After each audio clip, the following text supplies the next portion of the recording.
Welcome to study 92। आप सभी का स्वागत है हमारे यूट्यूब सेशन स्टडी 92 में। तो आज हम लोग पढ़ने वाले हैं चैप्टर 3 लोकतांत्रिक राजनीतिक शास्त्र का चैप्टर 3 यानी कि लोकतंत्र में प्रतिस्पर्धा एवं संघर्ष। आज का हम लोग का जो चैप्टर है ना काफ़ी इंटरेस्टिंग होने वाला है, क्योंकि हम लोग पढ़ने वाले हैं लोकतंत्र में प्रतिस्पर्धा एवं संघर्ष के बारे में। इसके बारे में हम लोग डीप करके आज समझेंगे एंड पढ़ेंगे। आज का हमारा जो चैप्टर है इससे रिलेटेड जितने भी objective and subjective question, short question, very short question and long question, सारे के सारे आज हम लोग कंसेप्ट क्लियर करने वाले हैं। तो वीडियो काफ़ी इंटरेस्टिंग होने वाला है, तो वीडियो को बिल्कुल भी मिस मत कीजिएगा। एंड चलिए वीडियो को स्टार्ट करते हैं। तो अध्याय 3 से रिलेटेड यानी कि चैप्टर 3 से लोकतंत्र में प्रतिस्पर्धा एवं संघर्ष से रिलेटेड प्रश्नोत्तर। हमारा सबसे फर्स्ट नंबर क्वेश्चन है कि वर्ष 1975 में भारतीय राजनीतिक में किस लिए जाना जाता है। यानी कि जो वर्ष 1975 है, 1975 की जो दशक था, उस दशक को भारतीय राजनीतिक के लिए किस लिए जाना जाता है। क्या रीजन है कि 1975 वर्ष 1975 को भारतीय राजनीतिक के लिए जाना जाता है। इसका ऑप्शन है इस वर्ष में आम चुनाव हुए थे, ख है श्रीमती इंदिरा गांधी प्रधानमंत्री बनी थी, ग है देश के अंदर आपातकाली लागू हुआ था, और घ है जनता पार्टी की सरकार बनी थी। तो इसका राइट आंसर क्या होगा आप लोग कमेंट सेक्शन में शेयर कीजिए कि वर्ष 1975 में भारतीय राजनीतिक में किस लिए जाना जाता है। ऑप्शन आप लोग के सामने स्क्रीन पे दिया हुआ है।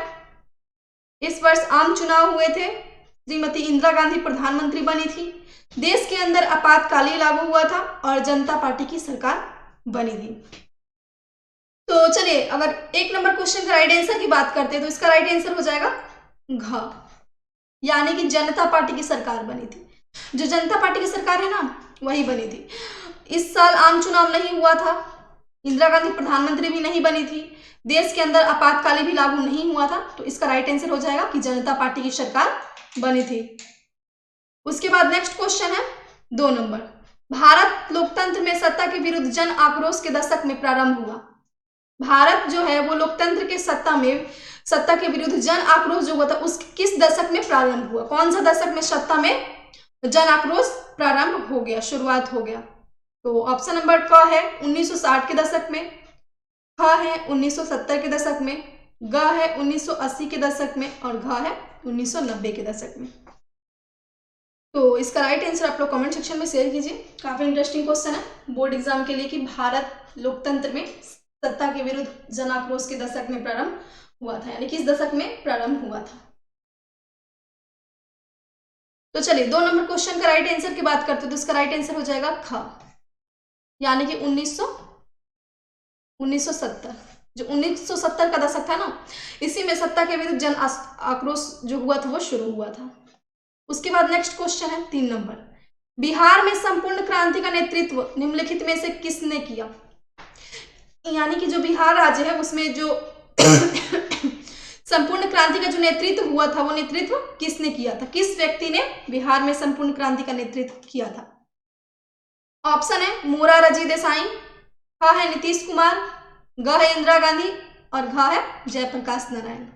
तो चलिए इसका राइट आंसर आप लोग कमेंट सेक्शन में फटाफट शेयर कीजिए कि जो हमारा बिहार राज्य में संपूर्ण क्रांति हुआ था उसका नेतृत्व किस व्यक्ति ने किया था, कौन ऐसे व्यक्ति थे जिन्होंने बिहार राज्य में संपूर्ण क्रांति का नेतृत्व किया था। तो अगर 3 नंबर क्वेश्चन का राइट आंसर की बात करते तो इसका राइट आंसर हो जाएगा घ, यानी कि जेपी जी, जयप्रकाश को जेपी यानी कि शॉर्ट फॉर्म में जेपी बोलते हैं, जयप्रकाश नारायण। जयप्रकाश नारायण ने संपूर्ण क्रांति का बिहार में नेतृत्व किया था। उसके बाद है नेक्स्ट क्वेश्चन 4 नंबर। तो चलते हैं अपने नेक्स्ट क्वेश्चन की तरफ। तो हमारा नेक्स्ट क्वेश्चन 4 नंबर है, भारत में हुए 1977 में आम चुनाव में किस पार्टी को बहुमत मिला। यानी कि जो भारत में 1977 में आम चुनाव हुआ था ना उसमें किस पार्टी को बहुमत मिला, यानी कि बहुत मात्रा में वोट मिला, वोटिंग जो हुआ था ना उसके पक्ष में लोग अधिक मात्रा में वोट दिए थे। तो भारत में 1970 में वो कौन सा पार्टी था। तो क नंबर है ऑप्शन कांग्रेस पार्टी को, ख है जनता पार्टी को, ग है कम्युनिस्ट पार्टी को, और घ है किसी पार्टी को नहीं। तो चलिए आप लोग कमेंट सेक्शन में शेयर कीजिए कि जो भारत में 1977 में आम चुनाव हुआ था तो उस चुनाव में किस पार्टी को बहुमत मिला था। बहुत इंटरेस्टिंग क्वेश्चन है। ऑप्शन आप लोग के सामने स्क्रीन पे दिया हुआ है 4 नंबर का। तो अगर 4 नंबर क्वेश्चन का राइट आंसर की बात करते तो इसका राइट आंसर हो जाएगा ख, यानी कि जनता पार्टी। जो जनता पार्टी थी उसी को 1977 में आम चुनाव में बहुमत वोट मिला था। उसके बाद नेक्स्ट क्वेश्चन है 5 नंबर। चिपको आंदोलन निम्नलिखित में से किससे संबंधित नहीं है? चिपको आंदोलन के बारे में तो आप लोगों ने पढ़ा ही होगा।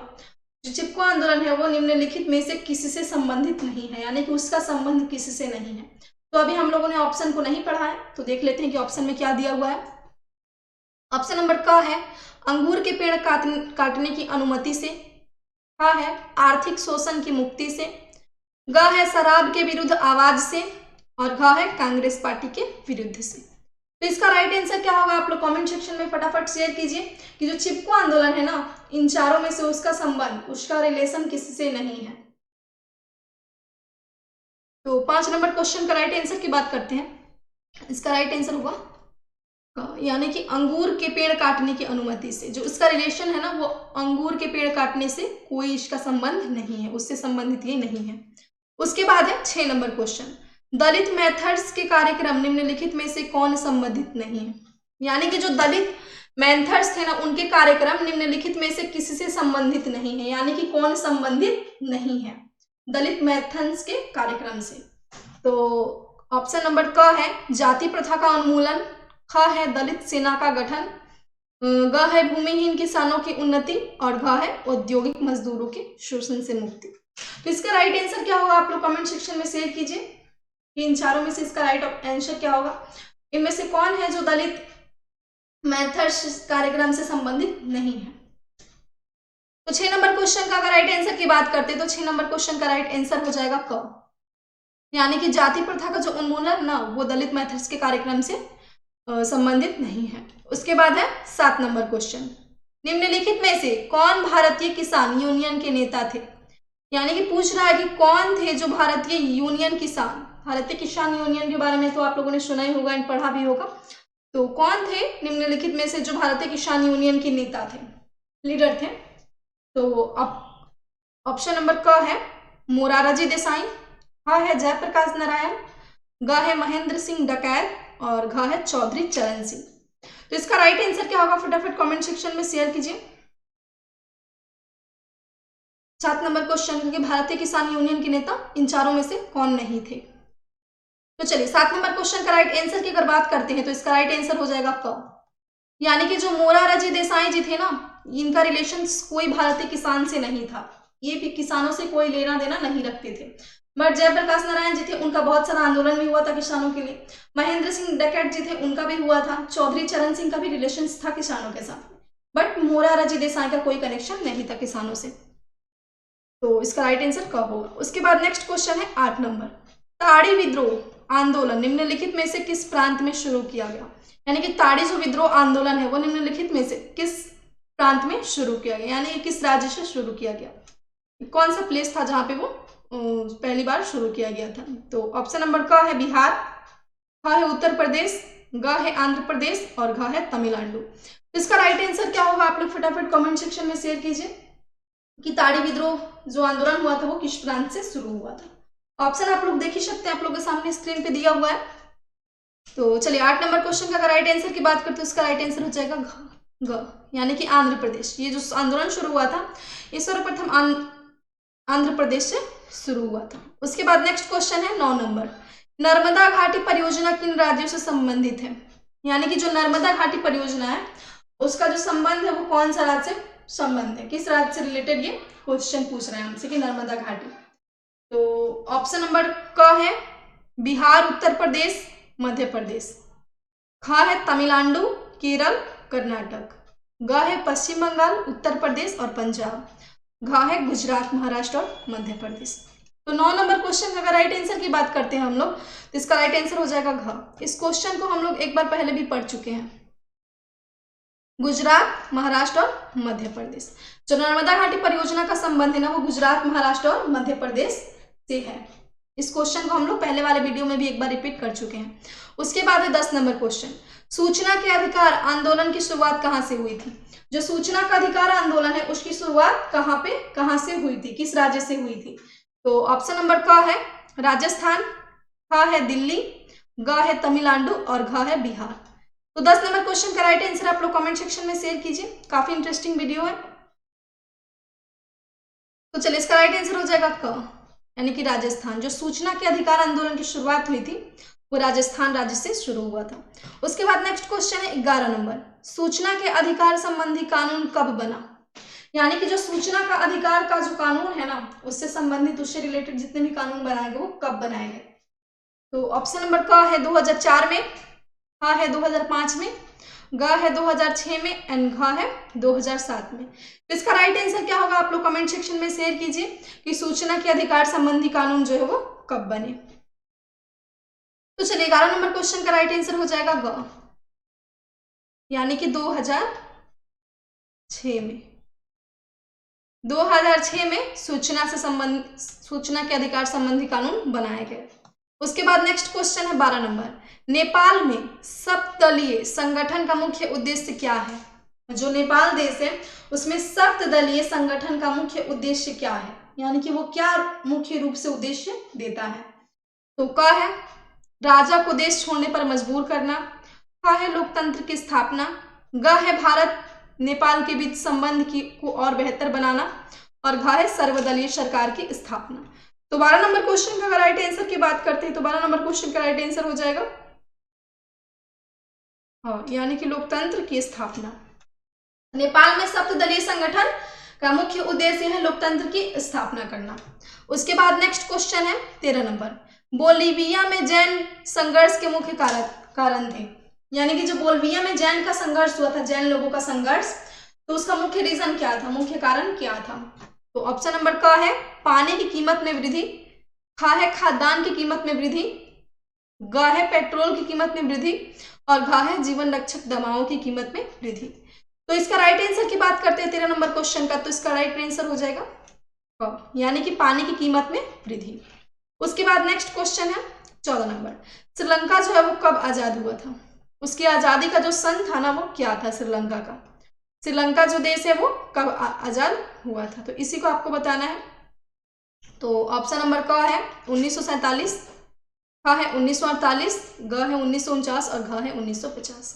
तो आप लोग गेस कीजिए कि इसका राइट आंसर क्या होगा, श्रीलंका कब आजाद हुआ था, किस ईस्वी को आजाद हुआ था? तो 14 नंबर क्वेश्चन का राइट आंसर की बात करते तो इसका राइट आंसर हो जाएगा ख। 14 नंबर क्वेश्चन का राइट आंसर हो जाएगा ख, यानी कि 1948। श्रीलंका जो है 1948 ईस्वी में आजाद हुआ था। 1947 में तो हमारा देश इंडिया आजाद हुआ था, उसके बाद 1949 में नहीं हुआ था श्रीलंका आजाद, 1950 में भी नहीं हुआ था, तो उसका राइट आंसर हो जाएगा 1948।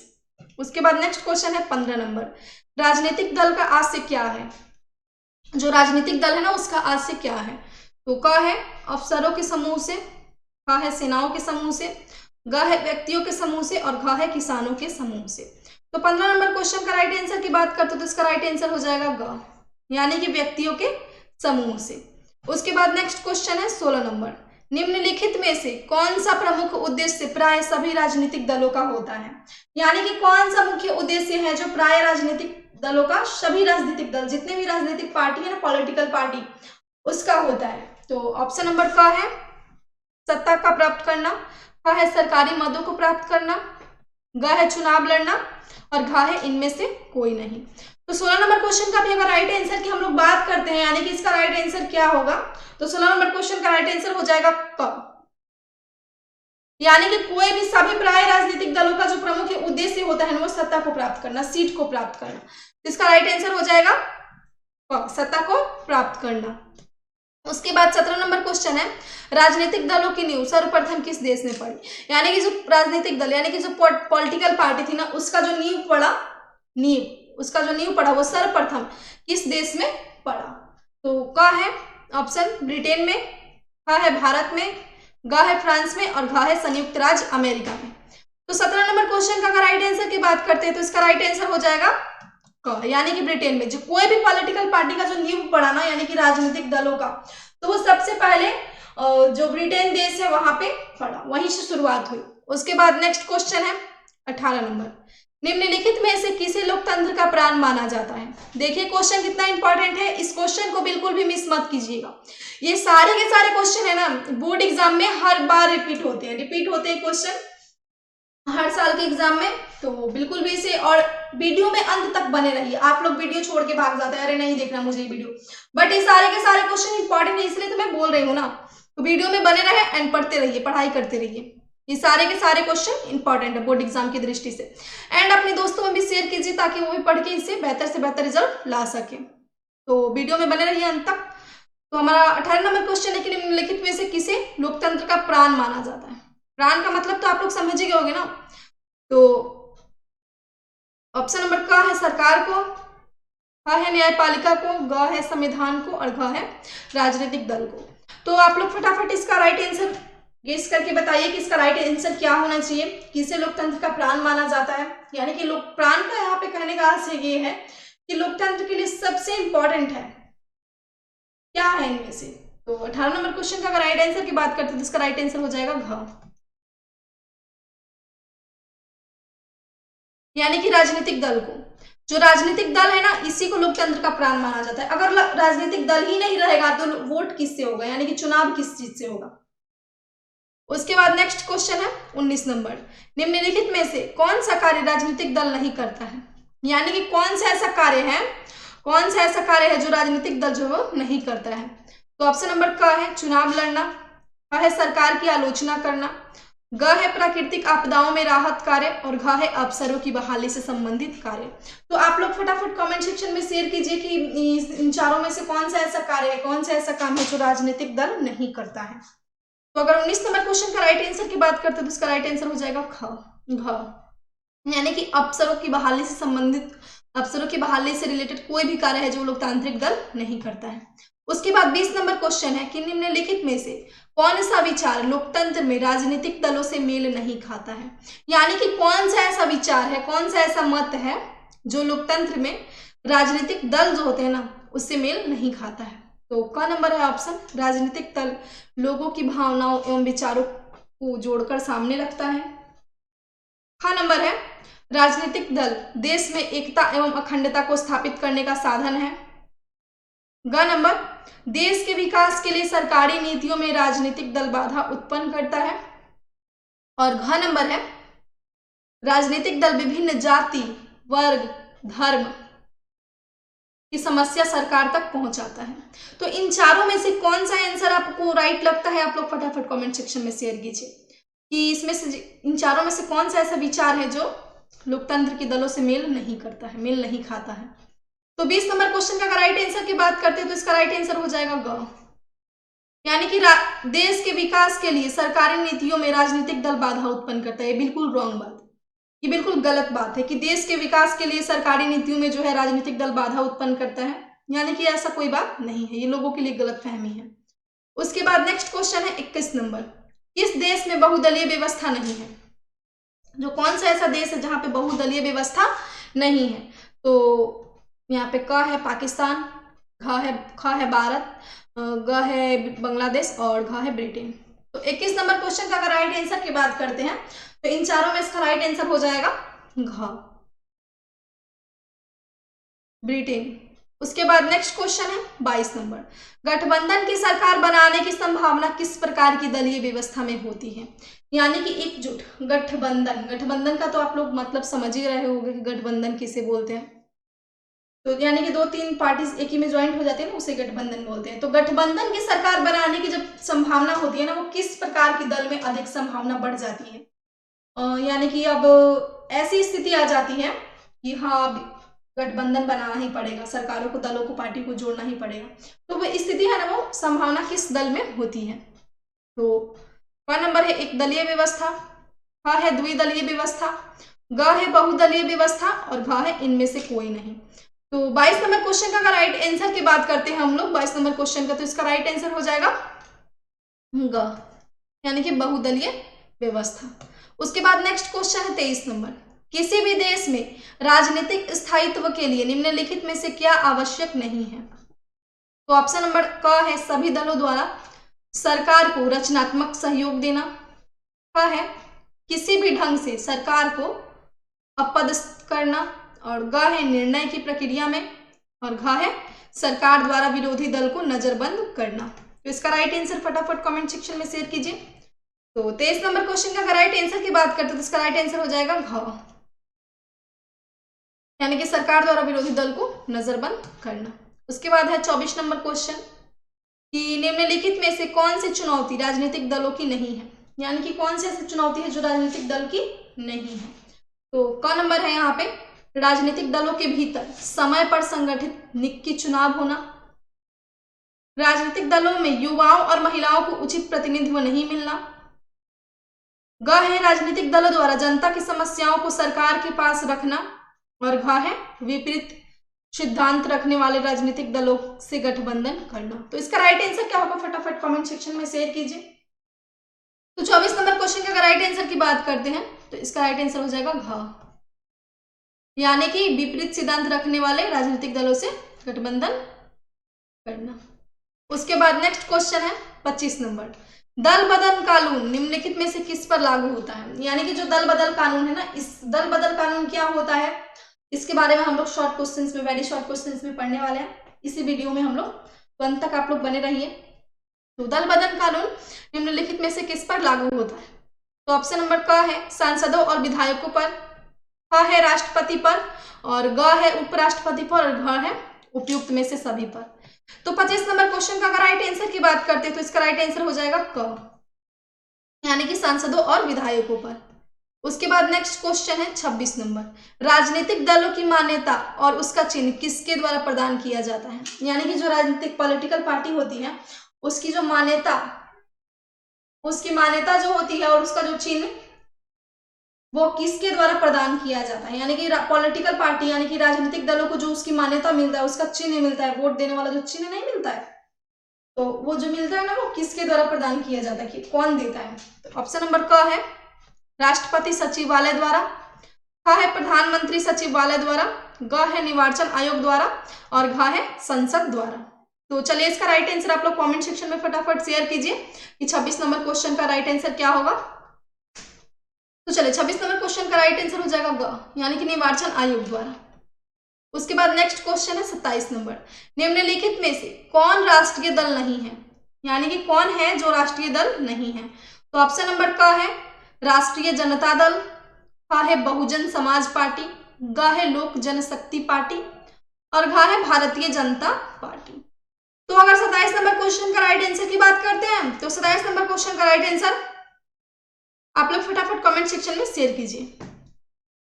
तो का नंबर राष्ट्रीय जनता पार्टी, ये तो आप लोग जानते हैं कि राष्ट्रीय जनता पार्टी जो है वो दल है, राष्ट्रीय दल है। दूसरा है बहुजन समाज पार्टी, ये भी राष्ट्रीय दल है।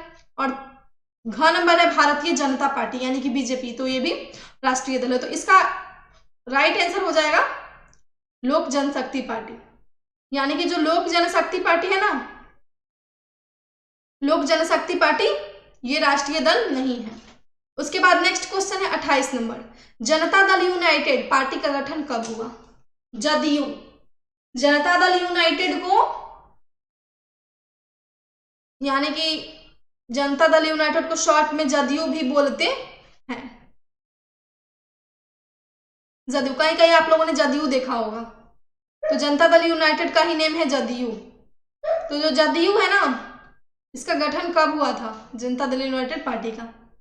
तो ऑप्शन नंबर क है 1992 में, ख है 1999 में, ग है 2000 में, और घ है 2004 में। तो इसका राइट आंसर की बात करते हैं तो 28 नंबर क्वेश्चन का राइट आंसर हो जाएगा ख,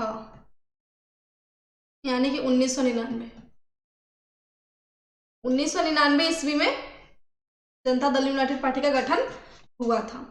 उसके बाद नेक्स्ट क्वेश्चन है हमारा मिलान करें, यानी कि मिलान करना है, सबको मैच द फॉलोइंग, यानी कि सबको मैच करना है। तो Congress party, UPA, Bharatiya Janata party, NDN, सी है कम्युनिस्ट पार्टी क्षेत्रीय दल, और डी 4 है झारखंड मुक्ति मोर्चा क्षेत्रीय पार्टी। उसके बाद है हम लोग का शॉर्ट क्वेश्चंस, यानी कि लघुत्तरीय प्रश्न। अभी हम लोगों ने ऑब्जेक्टिव प्रश्न को पढ़ा, अब हम लोग पढ़ने वाले हैं शॉर्ट क्वेश्चन यानी कि लघुत्तरीय प्रश्न को। तो लघुत्तरीय प्रश्न में हमारा सबसे फर्स्ट नंबर जो प्रश्न है, यानी कि 1 नंबर क्वेश्चन, बिहार में हुए छात्र आंदोलन के प्रमुख रीजन क्या थे? आप लोगों ने छात्र आंदोलन के बारे में तो पढ़ा ही होगा कि हमारे बिहार में ही छात्र आंदोलन की शुरुआत हुई थी। तो क्यों हुई थी, क्या रीजन था कि हमारे बिहार में छात्र आंदोलन को शुरू करना पड़ा, उसका प्रमुख कारण क्या था? कोई तो रीजन होगा, ऐसे ही तो कोई आंदोलन शुरू नहीं हो जाती है, किसी ना किसी कारण से ही कोई आंदोलन शुरू होता है। तो आंसर है इसका कि 1971 में आम चुनाव में सत्तारूढ़ कांग्रेस ने गरीबी हटाओ के नारे देकर लोकसभा में बहुमत प्राप्त कर केंद्र में सरकार का निर्माण किया था। यानी कि 1971 ईस्वी में आम चुनाव हुआ था, उसमें सत्तारूढ़ कांग्रेस ने गरीबी हटाओ के नारे लगाए थे। यानी कि जो कांग्रेस पार्टी था वो गरीबी हटाओ के नारे लगाकर लोकसभा में बहुमत प्राप्त किया था। यानी कि जो लोकसभा होता है ना, उसमें बहुमत प्राप्त, यानी कि बहुत मात्रा में उसे वोट मिला था, वोटिंग हुआ था उसके क्षेत्र में, उसके पक्ष में, और एक केंद्र सरकार का निर्माण किया था लोगों में गरीबी हटाओ के नारे को फैलाकर। उसके बाद लेकिन 1971 से 72 के बाद, वर्षों 1971-72 के बाद देश की सामाजिक आर्थिक में कोई सुधार नहीं हुआ। यानी कि ये वोटिंग होने के बाद भी, ये जो केंद्र सरकार का निर्माण किया गया ना, उसके बाद भी देश की सामाजिक और आर्थिक स्थिति, जो सामाजिक और आर्थिक स्थिति है ना, उसमें कोई सुधार नहीं हुआ, कोई डेवलपमेंट नहीं हुआ। बांग्लादेश से आए शरणार्थियों, यानी कि जो बांग्लादेश से स्टूडेंट आए थे, शरणार्थी आए थे ना, शरणार्थियों के चलते अर्थव्यवस्था और लड़खड़ा गई। यानी कि जो बांग्लादेश से शरणार्थी आए थे ना, वोट देने के जो सपोर्ट्स में थे, उनकी वजह से जो हमारा अर्थव्यवस्था है ना, वो और भी लड़खड़ा गया, उसका बागडोर है जो वो कमजोर पड़ गया। और अंतरराष्ट्रीय स्तर पर भी बांग्लादेश की स्थापना में बाजार में तेल की कीमतों में वृद्धि भारत में आर्थिक स्थिति को असंतुलित कर दिया। यानी कि जो एक तो जो वो 1971 में जो केंद्र सरकार बना, उससे तो कोई फायदा नहीं हुआ पब्लिक में, बट तेल की कीमतों में वृद्धि हो गई। यानी कि जो तेल का कीमत था ना, उसमें अधिक मात्रा में उसका जो रेट है, आप लोग रेट प्राइस है, वो बढ़ा दिया गया, वृद्धि कर दिया गया। तो जो प्राइस बढ़ने की वजह से आर्थिक स्थिति में असंतुलित कर दिया गया। यानी कि गरीब जनता के लिए तेल खाना मुश्किल था। अब कोई मजदूर ग्रेड का इंसान है तो वो कम कमाता है ना, तो उसके लिए तो महंगे चीजों को खरीदना इम्पॉसिबल होता है, आप लोग तो समझ ही सकते हो। तो स्थायी बाजार में जो है ना, वो तेल की कीमतों में वृद्धि कर दिया गया। इसीलिए देश का जो है, भारत का आर्थिक स्थिति को मतलब वो जो तेल का कीमत बढ़ा, तो उससे भारत का आर्थिक स्थिति असंतुलित हो गया। और 1972 से 73 में मानसून की असफलता के चलते पूरे देश में कृषि की पैदावार में काफी कमी आ गई, अतः पूरे देश में असंतोष का माहौल था। यानी कि जो मानसून होता है ना, मानसून के बारे में तो आप लोगों ने सुना ही होगा, इसकी असफलता के कारण, यानी कि ठीक मानसून ना रहने के कारण पूरे देश में कृषि की पैदावार में काफी कमी आ गई। यानी कि अच्छी मात्रा में फसल उगना बंद हो गया, फसल का नुकसान बहुत मात्रा में हो गया, जिससे कृषकों में, यानी कि जो कृषि करते, खेती करते हैं, उनमें असंतोष का माहौल फैल गया। यानी कि आक्रोश हो गए सारे के सारे जो है कृषि, यानी कि किसी भी कृषि का जो मेहनत करता है, खेतों में पैसा लगाता है, दिन रात मेहनत करता है, अगर उसका पैदावार अच्छा ना हो तो किसी को तो मन में चोट थोड़ा सा पहुंचेगा ही, वो कैसा फील करेगा आप लोग तो समझ ही सकते हो। तो पूरे देश में असंतोष का माहौल था। मार्च 1974 में प्रदेश से बेरोजगारी और भ्रष्टाचार एवं खाद्यान्न की कमी और कीमतों में हुई अप्रत्याशित वृद्धि के चलते बिहार के छात्रों ने सरकार के विरुद्ध आंदोलन छेड़ दिया।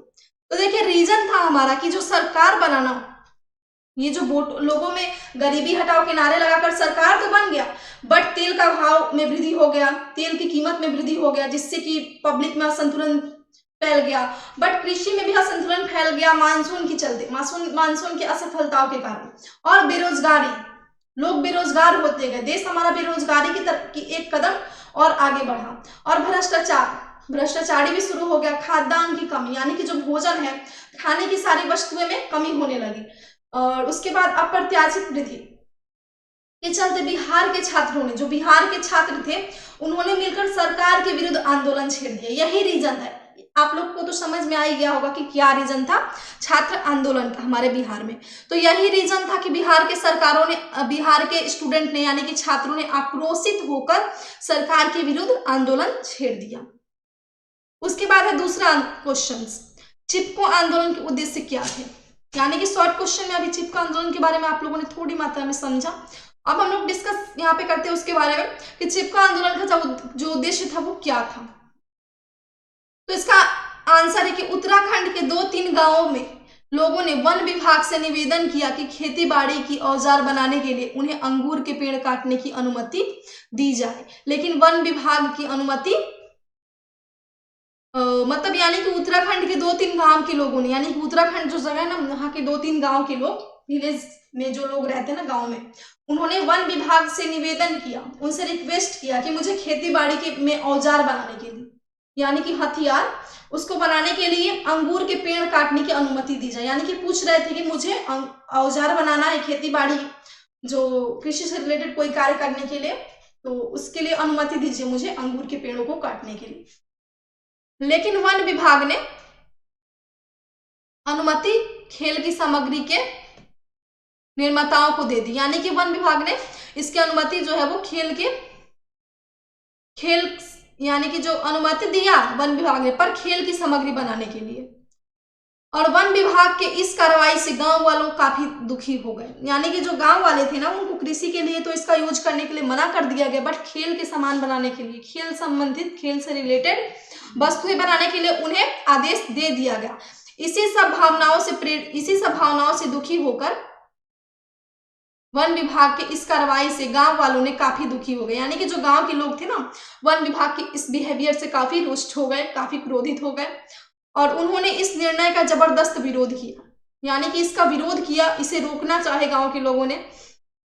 और किस आंदोलन का प्रमुख उद्देश्य स्थानीय निवासियों को जल, जंगल, जमीन जैसे प्राकृतिक संसाधनों पर एकमात्र नियंत्रण कर दिया जाए।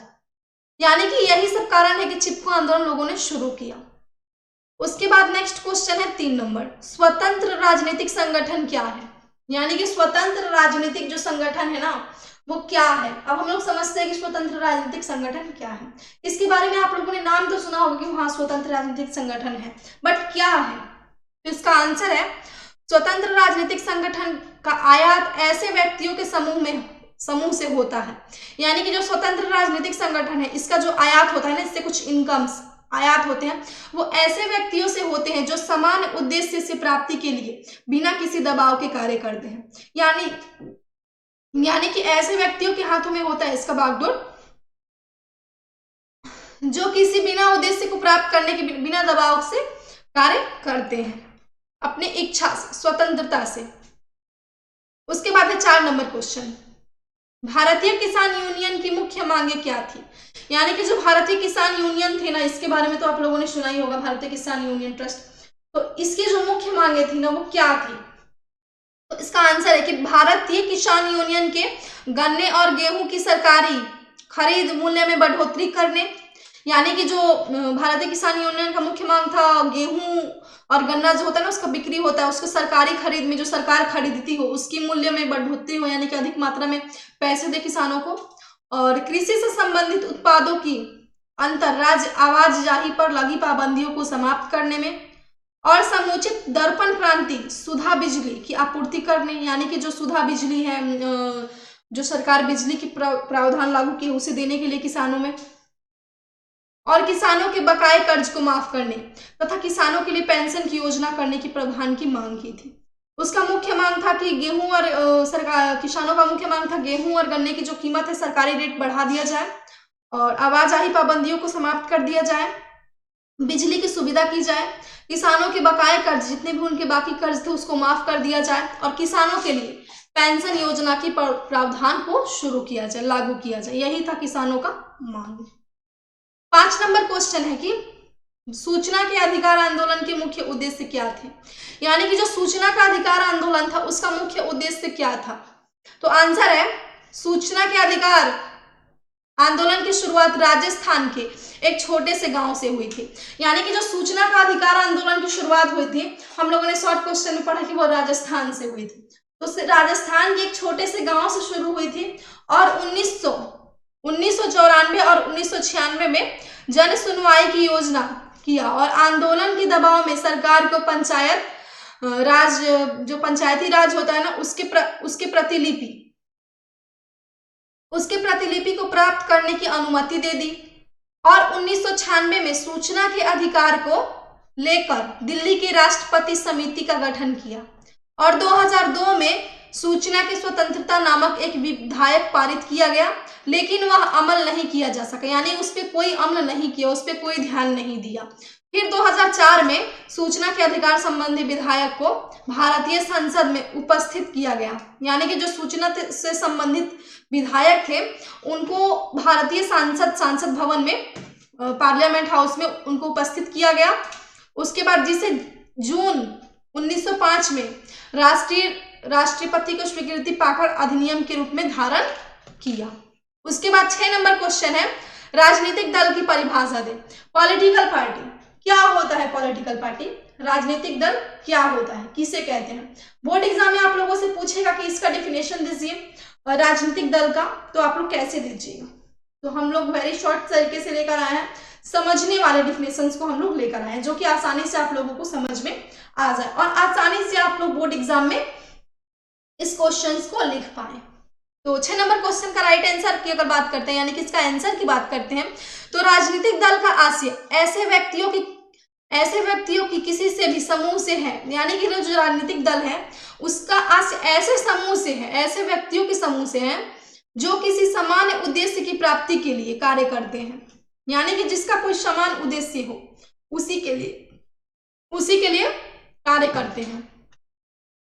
यदि उस दल का उद्देश्य राजनीतिक कार्यकलापों से संबंधित है तो उसे राजनीतिक दल कहते हैं, यानी कि इस राजनीतिक दल का आशय होता है ऐसे व्यक्तियों से, इसका रिलेशन होता है ऐसे व्यक्तियों से, समूह से, ऐसे समूह से, ग्रुप से जिसका सामान्य उद्देश्य, जिसका यानी कि मुख्य उद्देश्य होता है कार्य करना, यानी कि कार्य तो सभी व्यक्ति करते हैं, हम करते कार्य, आप करते हैं, सभी व्यक्ति कार्य करते हैं, बट कार्य ऐसा होना चाहिए जो राजनीतिक कार्यकलापों से संबंधित होता है, यानी कि देश के लिए, राज्य के लिए, वो लोगों के लिए, जनता के लिए संबंधित होता है, जनता से रिलेशंस होता है, संबंधित होता है, उसे ही राजनीतिक दल कहते हैं। कार्य तो सभी इंसान करते हैं, काम तो सभी मनुष्य करते हैं, बट सब लोग अपने फैमिलीज के लिए करते हैं काम, अपने घर के लिए, अपने आप के लिए करते हैं, लेकिन जो इंसान, जो पार्टी राजनीतिक कार्यकलापों से संबंधित, उससे रिलेटेड कोई भी कार्य करता है तो उसे हम राजनीतिक दल कहते हैं। उसके बाद है 7 नंबर क्वेश्चन, किसी आधार पर आप कह सकते हैं कि, किस आधार पे आप कह सकते हैं कि राजनीतिक दल जनता एवं सरकार के बीच कड़ी का काम करता है, यानी कि आप किस बेस पे कह सकते हैं कि राजनीतिक जो दल है वो जनता और सरकार के बीच एक कड़ी का काम करता है। कड़ी का मतलब आप लोग समझ रहे हैं, कड़ी का मतलब क्या होता है? आप लोग समझ रहे होंगे कि कड़ी का मतलब क्या होता है। तो इसका आंसर हो जाएगा कि जनता की विभिन्न समस्याओं को समाधान में राजनीतिक दल महत्वपूर्ण भूमिका निभाते हैं। ये बिल्कुल राइट है कि जनता में कोई भी समस्या आ जाती है, कोई भी परेशानी आ जाती है तो उसका समाधान, उसका रीजन, उसका सल्यूशन ढूंढने में राजनीतिक दल का महत्वपूर्ण भूमिका होता है। किसी भी शासन व्यवस्था में किसी भी समस्या पर हजारों लोग अपने विचार को रखते हैं, लेकिन इंद्रेश जी का कोई मतलब नहीं होता, और जब तक इन विचारों को किसी दल से जोड़ा जाए, लोकतंत्र में यदि राजनीतिक दल ना हो तो सभी उम्मीदवार निर्दलीय होंगे। उम्मीदवार अपना नीतियां राष्ट्रीय हित के नाम बनाकर उस क्षेत्र में विशेष के लिए बनाए जहां से वह चुनाव लड़ रहे हैं। ऐसी स्थिति में राजनीतिक दल जनता एवं सरकार के बीच कड़ी का काम करता है। उसके बाद है 8 नंबर क्वेश्चन। देखिए क्वेश्चन कितना इंपॉर्टेंट कि दल बदल कानून क्या है। ये क्वेश्चन जो है ना, ये बोर्ड एग्जाम में हर बार very short question and short question के रूप में आप लोगों से पूछा जाता है कि जो दल बदल कानून है ना वो क्या है, किसे दल बदल कानून कहते हैं। तो इसका आंसर है विधायकों और सांसदों को दल बदल को रोकने के लिए संविधान में संशोधन का कानून बनाया गया, जिसे दल बदल कानून कहते हैं। यानी कि विधायक और सांसद के बारे में हम लोगों ने कल के वीडियो में ही डिस्कस किया था, कल नहीं परसों के वीडियो में हम लोगों ने डिस्कस, शनिवार के वीडियो में हम लोगों ने डिस्कस किया था विधायकों और सांसदों के बारे में।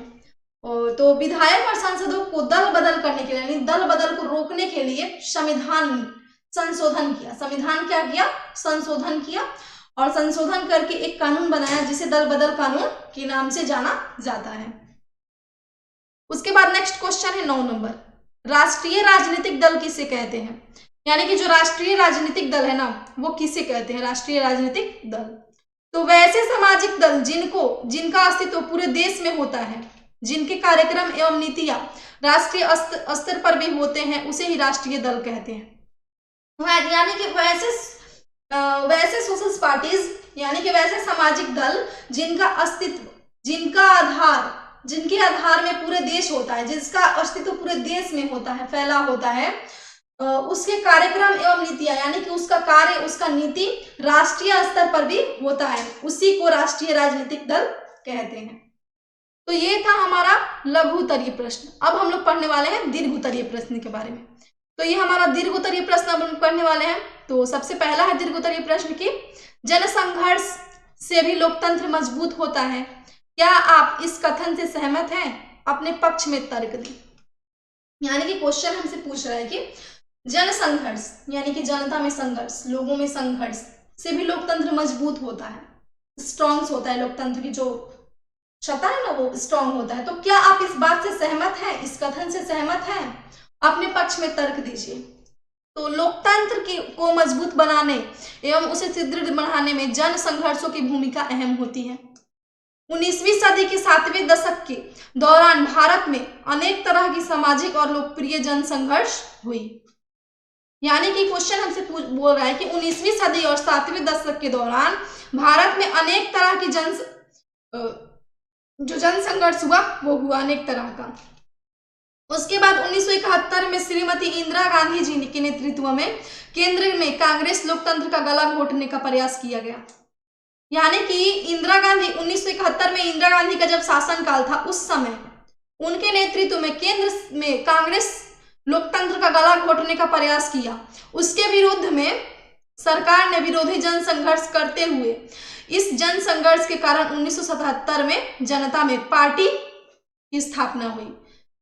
यदि सरकार फैसले लेने में जनसाधारण के विचार को अनदेखा करती है तो इन फैसलों के खिलाफ जन संघर्ष होता है। यानी कि सरकार किसी भी जनता का फैसला सुनने से मना करती है, इग्नोर करता है, तो उस वक्त जन संघर्ष की जो अवधारणा है ना वो उत्पन्न हो जाती है और सरकार पर दबाव बनाकर आम सहमति से फैसले लेने पर मजबूर किया जाता है। उसके बाद जन संघर्ष सरकार को तानाशाह एवं मनमाना निर्णय करने से रोकता है। यानी कि जो जन संघर्ष होता है ना वो सरकार को तानाशाह, मनमाना, यानी कि मन से मर्जी, अपनी मर्जी से जो सरकार चलाते हैं ना, ऐसा निर्णय करने से रोकता है जन संघर्ष। तो ये वेरी इंपॉर्टेंट है, बहुत ही ज्यादा इंपॉर्टेंट है जन संघर्ष होना। अंतर लोकतंत्र को जन संघर्ष मजबूत बनाता है। जो हमारा तो मत है, हम लोगों का जो तर्क है, इस क्वेश्चन के आंसर से हमें ये पता चलता है कि जो लोकतंत्र में जो जन संघर्ष है उसको होते रहना चाहिए। इसके होने से लोकतंत्र मजबूत होता है, स्ट्रांग होता है। उसके बाद है दूसरा क्वेश्चन कि किस आधार पर आप कह सकते हैं कि बिहार से शुरू हुआ छात्र आंदोलन राष्ट्रीय होगा। तो इसका राइट आंसर है कि मार्च 1974 में प्रदेश में बेरोजगारी, भ्रष्टाचार और खाद्यान्न की कमी की कीमतों में हुई अप्रत्याशित वृद्धि के चलते बिहार के छात्रों ने सरकार के विरुद्ध आंदोलन छेड़ दिया। तो जो छात्रों ने आंदोलन छेड़ा तो उसका रीजन कोई गलत नहीं था, उनका तरीका गलत नहीं था। एक ही बार कोई भी राज्य में बेरोजगारी आ जाए, भ्रष्टाचारी शुरू हो जाए, खाद्यान्न की कमी हो जाए और किसी भी चीज में, किसी भी खाने पीने की चीज या फिर किसी भी कृषि में सुधार ना हो, कीमत में वृद्धि हो, तो इस स्थिति में कोई भी मनुष्य क्या करेगा। तो छात्रों ने सरकार के प्रति आंदोलन ही छेड़ दिया, शुरू कर दिया, या एक बड़े राजनीतिक संघर्ष की शुरुआत की। जयप्रकाश नारायण जी के नेतृत्व में विपक्षी दलों ने, यानी कि जयप्रकाश जी के नेतृत्व में विपक्षी दलों ने इंदिरा गांधी की स्थिति के लिए दबाव डालना आरंभ किया कि दिल्ली के राम लीला मैदान में एक विशाल प्रदर्शन कर जयप्रकाश नारायण ने इंदिरा गांधी से इस दफे की मांग करते हुए राष्ट्रव्यापी सत्याग्रह की मांग की और उन्होंने अपने आह्वान में सेना, पुलिस तथा सरकारी कर्मचारियों को भी आदेश न मानने के लिए निवेदन किया। यानी कि उन्होंने इंदिरा गांधी से रिक्वेस्ट किया, उनके साथ मिलकर एक रामलीला मैदान, जो दिल्ली का एक रामलीला मैदान है, उसमें एक प्रदर्शन रखा और उसमें जयप्रकाश नारायण ने इंदिरा गांधी से इस दफे में मांग करते हुए बिहार के बारे में, जो इसका बिहार का जो दशा खराब हो गया था उसके बारे में, उससे रिलेटेड कुछ बातें कही इंदिरा गांधी से और करते हुए राष्ट्रव्यापी सत्याग्रह की मांग की। उन्होंने आवाहन में सेना, पुलिस तथा सरकारी कर्मचारी जो होते हैं उनको भी आदेश न मानने के लिए निवेदन किया। इसे अपने खिलाफ एक षड्यंत्र मानते हुए 25 जून 1974 को अब तक की घोषणा कर दी। आपातकाल के दौरान इतनी जातिवादियां की गई जिसका उदाहरण लोकतांत्रिक देश में नहीं मिलता है। 18 महीने बाद 1977 में आपातकाल की समाप्ति के पश्चात चुनाव हुआ जिसमें भारतीय जनता पार्टी को अप्रत्याशित सफलता मिली। इसी प्रकार छात्री आंदोलन राष्ट्रीय आंदोलन हो गई। यानी कि 18 महीने बाद ये जितने भी प्रोसेस चल रहा था, लड़ाई झगड़े आंदोलन, ये सब की जो प्रक्रिया है वो खत्म हुई 18 महीने के बाद, और 1977 में आपातकालीन की समाप्ति के पश्चात चुनाव शुरू हुआ जिसमें भारतीय जनता पार्टी को अप्रत्याशित सफलता मिली और इसी प्रकार छात्र आंदोलन को राष्ट्रीय आंदोलन कर दिया गया। उसके बाद है 3 नंबर क्वेश्चन कि निम्नलिखित में से वाक्यों को पढ़े और अपने पक्ष में उत्तर दे। यानी कि वाक्यों को पढ़ना है और अपने पक्ष में उत्तर देना है। तो पहला वाक्य है हमारा कि क्षेत्रीय भावना लोकतंत्र को मजबूत करती है। क्या आप लोग इस पे विचार कीजिए, सोचिए कि क्षेत्रीय जो भावना है वो क्या लोकतंत्र को मजबूत बनाती है। ख नंबर है दबाव समूह स्वार्थी तत्वों का समूह है, इसीलिए इसे समाप्त कर देना चाहिए। ये कथन क्या सत्य लग रहा है आप लोगों को, सही लग रहा है। और ग नंबर है जनसंघर्ष लोकतंत्र का विरोधी है। और घ नंबर है भारत में लोकतंत्र के लिए हुए आंदोलन में महिलाओं की भूमिका नगण्य है। तो इसका राइट आंसर की बात करते हैं ना, तो घ नंबर का राइट आंसर हो जाएगा 3 नंबर का घ। यानी कि भारत में लोकतंत्र के लिए हुए आंदोलन में महिलाओं की भी भूमिका है। महिलाओं की भी भूमिका की गणना होनी चाहिए क्योंकि स्वतंत्रता सेनानी भी महिलाएं थी और लोकतंत्र में महिलाओं की भागीदारी भी अधिक मात्रा में रही है, तो उनकी भी गिनती होनी चाहिए। उसके बाद नेक्स्ट क्वेश्चन है एक क्वेश्चन ये बस एक टॉपिक है, ऐसे समझिए कि प्राचीन काल से ही महिलाओं की भूमिका 4 दीवारी तक सीमित की गई थी। उन्हें घर की गृहस्थी, जीएसटी के अतिरिक्त अन्य किसी प्रकार के कार्य में हस्तक्षेप योगदान करने की आजादी नहीं थी। यानी कि जो प्राचीन काल था ना, उस काल में महिलाओं की स्थिति काफी दयनीय रही। आप लोग समझ ही सकते हो कि प्राचीन काल की महिलाओं का जो लाइफ था ना, वो कितना जजमेंट था लाइफ में उनके, बहुत ही मतलब उनका जो लाइफ था ना वो दबाव में गुजर रहा था। किसी प्रकार की उन्हें आजादी नहीं था। महिलाओं की भूमिका ना 4 दीवारी के अंदर ही सीमित हो जाती थी। खाना बनाओ, बच्चे संभालो, गृहस्थी संभालो, बस। उन्हें किसी प्रकार का लाभ नहीं मिलता। उन्हें जीएसटी के अतिरिक्त अन्य किसी प्रकार का कार्य में हस्तक्षेप करने का योगदान और आजादी नहीं था। अंत में भारत में लोकतंत्र के लिए हुए आंदोलन में भूमिका का निर्णायक है। उसके बाद 4 नंबर क्वेश्चन है कि राजनीतिक दलों को लोकतंत्र का प्राण क्यों कहा जाता है। जो राजनीतिक दल है ना उसको लोकतंत्र का प्राण कहा जाता है, बट क्यों कहा जाता है, क्या रीजन है कि राजनीतिक दल को ही लोकतंत्र का प्राण कहा जाता है, किसी और दल को क्यों नहीं कहा जाता है, इसका वर्णन करना है। तो लोकतंत्र में जनता की विभिन्न समस्याओं को समाधान में राजनीतिक दल की महत्वपूर्ण भूमिका होती है। किसी भी शासन व्यवस्था में किसी समस्या पर हजारों लोग अपने विचार रखते हैं, लेकिन इन विचारों या दृष्टिकोण से कोई मतलब नहीं होता जब तक कि इन विचारों को किसी दल से जोड़ ना दिया जाए, किसी सेना दल से जोड़ ना दिया जाए, किसी पॉलिटिकल पार्टी से जब तक इन मतों को नहीं जोड़ा जाता तब तक उसका कोई वैल्यू नहीं माना जाता है। आप कुछ भी बोलिए, आपका बात का कोई वैल्यू नहीं है जब तक कि पॉलिटिकल पार्टी से उस बात को जोड़ा नहीं जाए। राजनीतिक दलों को भावनाओं को जोड़ने का कार्य करता है। जो राजनीतिक दल है ना लोगों की भावनाओं को जोड़ता है। यदि दल नहीं होगा तो सभी उम्मीदवार निर्दलीय होंगे, यानी कि उनका कोई दल नहीं होंगे, पक्ष से कोई नहीं होगा।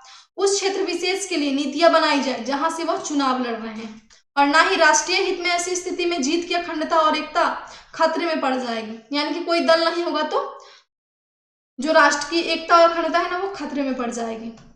उसके बाद है पहला है आंतरिक लोकतंत्र में कमी, यानी कि आंतरिक लोकतंत्र में कमी हो जाएगा।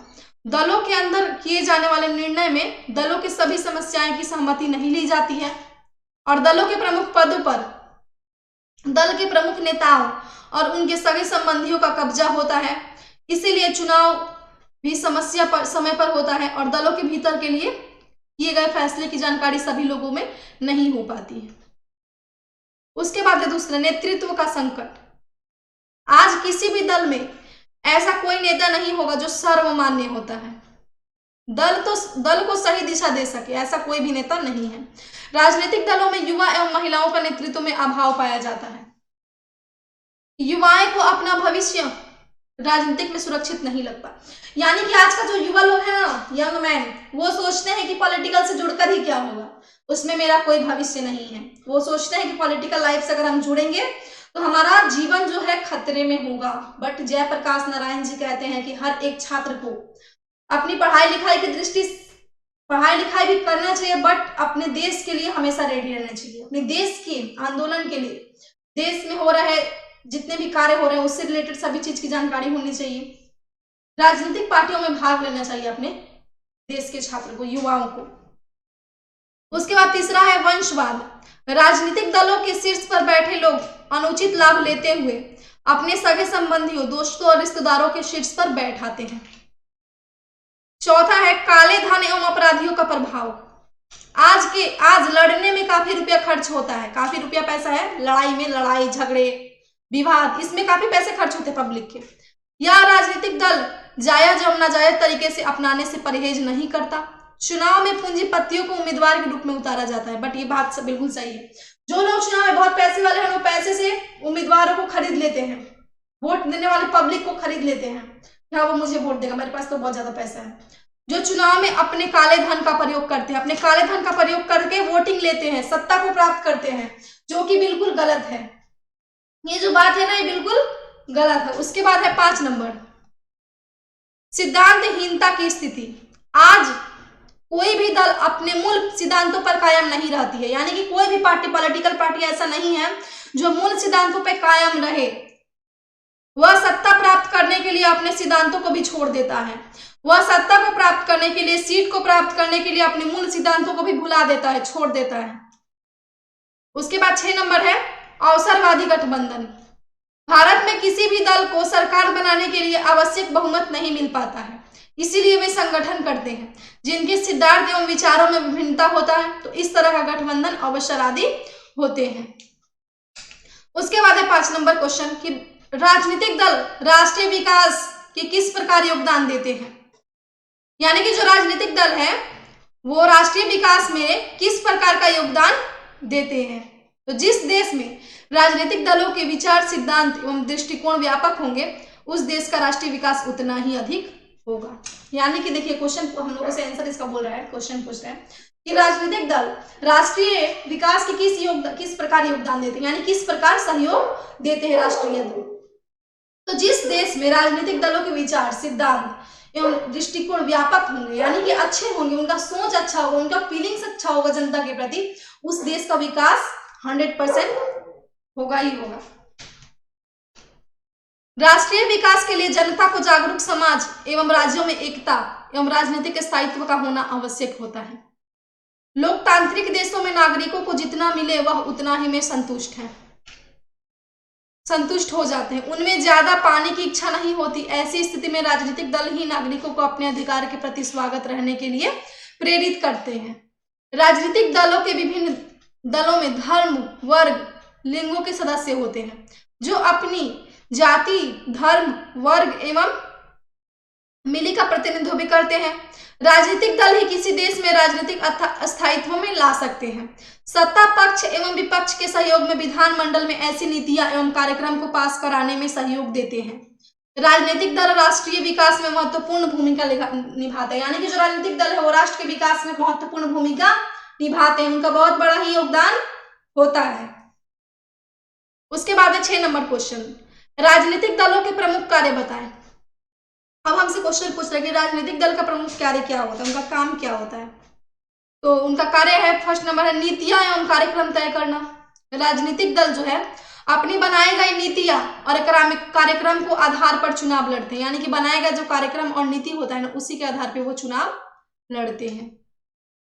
वह भाषण, टेलीविजन, रेडियो, समाचार पत्र आदि के माध्यम से अपनी नीतियां एवं कार्यक्रम को जनता के सामने पहुंचाते हैं। इन सब माध्यमों से जो है चुनाव लड़ने के लिए प्रत्याशी हैं, राजनीतिक दल, पॉलिटिकल पार्टी, वो अपने अपने मत को टीवी, टेलीविजन, रेडियो, समाचार पत्र, इन सब के माध्यम से जनता तक पहुंचाते हैं सोशल मीडिया के माध्यम से। उसके बाद है तथा मतदान को आकर्षित करने की कोशिश करते हैं, यानी कि अपने मत में मतदान को आकर्षित करते हैं। उसके बाद है दूसरा शासन का संचालन। ये शासन का संचालन क्या पूछ रहा है? तो जिस राजनीतिक दल को चुनाव में बहुमत प्राप्त नहीं होता वह विपक्ष में बैठ जाते हैं। बस क्या हुआ, मुझे जैसे मैं अभी बीजेपी का पार्टी चल रहा है तो बस कांग्रेस मुंह लटकाए बैठा हुआ है। अब उसे बहुमत नहीं मिला तो वो मुंह लटकाए बीजेपी के विपक्ष में बैठा हुआ है। अब वो बीजेपी के बारे में कुछ आलोचना करेगा कि हाँ बीजेपी का सरकार ऐसा नहीं है, वो अच्छा कार्य नहीं करता, वो लोगों के लिए सुविधा प्रदान नहीं करता। अगर कांग्रेस जीत गया यानी कांग्रेस का सत्ता हो गया तो बीजेपी उसके विपक्ष में बैठ जाएगा। बस यही तो है शासन का संचालन हमारे देश में। तथा उन्हें विपक्षी दल कहते हैं, यानी कि जो विपक्ष में रहते हैं ना उन्हें विपक्षी दल कहते हैं। एक और जहां शताब्दी शासन का संचालन करता है वहीं विपक्षी दल सरकार पर नियंत्रण रखता है, यानी कि सरकार पर नजर बनाए रखता है और सरकार की गड़बड़ी या करने से रोकता है। उसके बाद है तीसरा चुनाव का संचालन। सभी राजनीतिक दल अपनी विचारधाराओं और सिद्धांतों के अनुसार कार्यक्रम एवं नीतियां तय करते हैं। जिस देश की जनता के पास चुनाव या घोषणा पत्र है, राजनीतिक दल अपने उम्मीदवार को खड़ा करने और चुनाव जीतने का हर तरफ से प्रयत्न करते हैं, कोशिश करते हैं। उसके बाद है 4 नंबर लोक मत का निर्माण, यानी कि लोगों के मत का निर्माण करना। लोकतंत्र में सहायता प्राप्त करने के लिए शासन की नीतियों पर लोक मत करने का प्राप्त होता है और यह कार्य राजनीतिक दलों का द्वारा ही किया जाता है। उसके बाद है 5 नंबर सरकार एवं जनता के बीच अध्यक्ष का कार्य। क्या होता है अध्यक्ष का कार्य? राजनीतिक दल ही जनता की समस्याओं और आवश्यकताओं को सरकार के सामने रखती है, सरकार की कल्याणी योजना को जनता तक पहुंचाती है। उसके बाद है 6 नंबर राजनीतिक प्रशिक्षण। अब हम लोग पढ़ने वाले हैं राजनीतिक प्रशिक्षण के बारे में। तो राजनीतिक दल चुनाव के समय अपने समर्थकों को राजनीतिक कार्य जैसे मतदान करना, चुनाव लड़ना, सरकार की नीतियों की आलोचना या समर्थन करना आदि का प्रशिक्षण देते हैं। उसके बाद है 7 नंबर दलीय कार्य। प्रत्येक राजनीतिक दल कुछ दलीय संबंधी कार्य भी करते हैं, जैसे अधिक से अधिक मतदाताओं को अपने दल का सदस्य बनाना, अपनी नीतियां एवं कार्यक्रम का प्रचार प्रसार करना तथा दल के सामने चंदा इकट्ठा करना। 8 नंबर है गैर राजनीतिक कार्य, यानी कि वो गैर तरीके से किया गया जो कार्य होता है, यानी कि बाढ़, सुखाड़, भूकंप आदि के दौरान राजनीतिक दल राहत संबंधी कार्य करते हैं, यानी कि उस पर कोई दबाव नहीं होता है, वो गैर राजनीतिक कार्य, यानी उसका रिलेशन राजनीतिक से कुछ भी नहीं होता है। वो अपने मर्जी से बाढ़, सुखाड़, भूकंप आदि से जो क्षति होता है ना उसमें राहत संबंधी कार्य करते हैं। उसके बाद है 7 नंबर क्वेश्चन की राष्ट्रीय राजनीतिक दल की मान्यता अवसर प्रदान करने वाले इस मापदंड क्या है? प्रमुख राष्ट्रीय एवं राज्य स्तर राजनीतिक दलों का नाम बताइए। तो राजनीतिक दलों की मान्यता तथा उसकी चुनाव चिन्ह का निर्धारण चुनाव आयोग करता है। राष्ट्रीय राजनीतिक दलों की मान्यता प्राप्त करने के लिए राजनीतिक दलों को लोकसभा या विधानसभा के चुनाव में 2 या 2 से अधिक राज्यों द्वारा कुल डाले गए वैध मतों को 6% प्राप्त करने के साथ किसी राज्य या राज्य की लोकसभा में 4 से कम सीटों पर विजयी होना आवश्यक माना जाता है, या लोकसभा में कम से कम 4 सीटों पर विजयी होना ही आवश्यक होता है। लोकसभा में जो हमारा लोकसभा है ना उसमें कम से कम 2% सीट अर्थात 21 सीटें जितना आवश्यक है, जो कम से कम 3 राज्यों में होना चाहिए। राजस्थानी राजनीतिक दल के लिए उस दल को लोकसभा या विधानसभा में चुनाव में डाले गए वैध मतों का कम से कम 6% मत प्राप्त करने के साथ साथ राज्य विधानसभा में कम से कम 3 सीटें आवश्यक होती हैं। उसके बाद है भारत के प्रमुख राष्ट्रीय दल पॉलिटिकल पार्टी। हमारे भारत में कितने पॉलिटिकल पार्टी हैं? ये भी क्वेश्चन आपसे पूछा जा सकता है, या फिर पूछा जा सकता है एग्जाम में कि आप कुछ इंडियन के राष्ट्रीय दलों के बारे में बताइए, उसके बारे में लिखिए। तो आप लोग कैसे लिखेंगे? तो हमारा कुछ पॉलिटिकल पार्टी के नाम हम लोग लेकर आए हैं आज वीडियो में।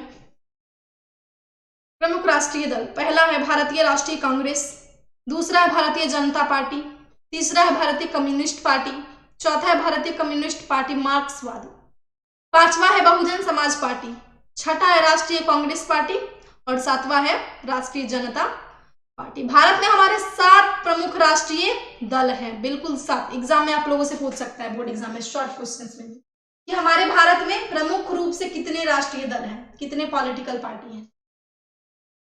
उसके बाद है भारत में प्रमुख राज्य स्तरीय दल। राज्य स्तरीय दल यानी कि राज्य में कौन कौन सा दल है, राज्य में कौन कौन से पॉलिटिकल पार्टी है। ये तो हम लोगों ने केंद्र सरकार के बारे में पढ़ा, अब हम लोग पढ़ने वाले हैं राज्य सरकार के बारे में। तो पहला है राज्य सरकार के बारे में, राज्य स्तरीय जनता दल यूनाइटेड जदयू, दूसरा है लोक जनशक्ति पार्टी, तीसरा है समाजवादी पार्टी और चौथा है झारखंड मुक्ति मोर्चा। उसके बाद है 8 नंबर क्वेश्चन की क नंबर है उसका, क्षेत्रीय भावना लोकतंत्र को मजबूत करती है। भारत में व्यक्तिगत तौर पर सबको अलग अलग पहचान होती है, यानी कि सभी व्यक्तियों का भारत में, हमारे इंडिया में सबका पहचान अलग अलग होता है, सबका इंट्रोड्यूस होने का जो तरीका होता है वो अलग अलग होता है। सभी अलग अलग धर्म जाति से संबंधित होते हैं, कोई भी भारत में एक धर्म या फिर एक जाति से रिलेशन नहीं है किसी का, सभी अलग अलग धर्म अलग अलग जाति से बिलोंग करते हैं। सामाजिक या क्षेत्रीय विभिन्नता के कारण लोगों में विभेद की विचारधाराएं बनते हैं, यानी विभेद का मतलब आप लोग समझ ही सकते हो, यानी कि मतभेद जो आपस में टकराव होता है ना, उसकी विचारधारा उत्पन्न होती है। लेकिन यही विभिन्नता कहीं कहीं समान उद्देश्य के कारण सहायक होती है। जैसे कि भारत में विभिन्न क्षेत्रों में लोगों की अपनी वस्तु का वास्तविक पहचान होता है, लेकिन उनकी पहचान एक राष्ट्रीय अर्थात भारतीय भी होता है।